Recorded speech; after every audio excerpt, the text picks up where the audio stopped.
नाम सुनते ही हम सभी के मन में बस एक ही ख्याल आता है कि जापानी लोग बड़े मेहनती होते हैं, जो टेक्नोलॉजी के मामले में कई दशकों तक सबसे आगे रहे हैं। लेकिन अब 12.5 करोड़ की आबादी वाले जापान की एक और पहचान बन रही है। वो है एक बूढ़े देश के तौर पर। जहां आबादी तेजी से कम होती जा रही है, जापान की आबादी का बढ़ना चुनौती नहीं बल्कि जापान की गिरती जनसंख्या दर सरकार के लिए चिंता का सबब बना हुआ है, जिसके बाद जापान आज आबादी के संकट से जूझ रहा है। जापान की आबादी अगर इसी तरह गिरती रही तो एक समय ऐसा आएगा जब पूरे देश में बुजुर्ग ही दिखाई देंगे। अब हाल ही में जारी सरकारी आंकड़ों के अनुसार जापान में जन्म लेने वाले बच्चों की संख्या में लगातार 8वें साल गिरावट देखने को मिली है। पिछले साल की तुलना में इसमें रिकॉर्ड गिरावट देखी गई। 27 फरवरी को जारी हुए इन आंकड़ों के अनुसार जन्म दर की संख्या में 5% से ज्यादा गिरावट आई है। पिछले साल की तुलना में देश में जन्म लेने वाले बच्चों की संख्या 5% की गिरावट के साथ 7,59,631 रह गई।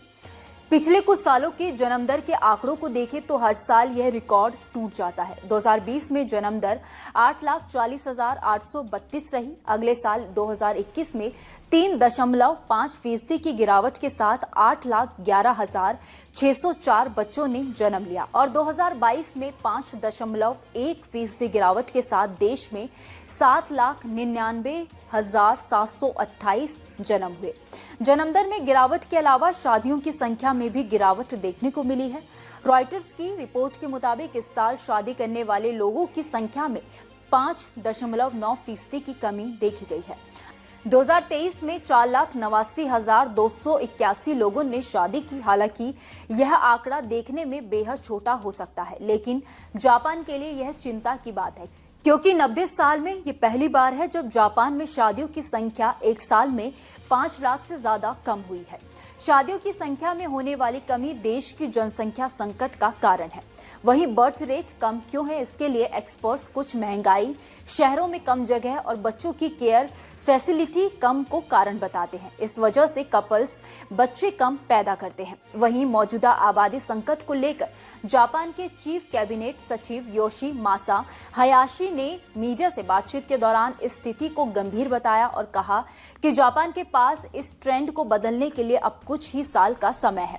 उन्होंने कहा कि अगले 6 साल या 2030 तक जब युवाओं की संख्या घटेगी, तब इस ट्रेंड को उलटने का आखिरी मौका होगा। इसके अलावा जापान के पीएम फूमियो किशिदा ने इस स्थिति को देश के लिए सबसे गंभीर संकट बताया।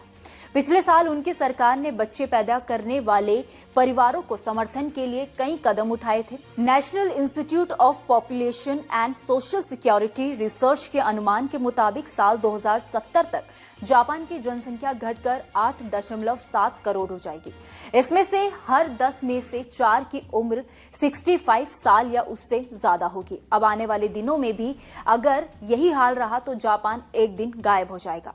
खैर, इस खबर में इतना ही। इस खबर को लेकर आपकी क्या राय है, आप हमें कमेंट सेक्शन में जरूर बताइए। वीडियो अगर पसंद आया हो तो वीडियो को लाइक और शेयर करना ना भूलें। बाकी देश और दुनिया की तमाम बड़ी अपडेट्स के लिए देखते रहिए न्यूज नेशन का डिजिटल प्लेटफॉर्म।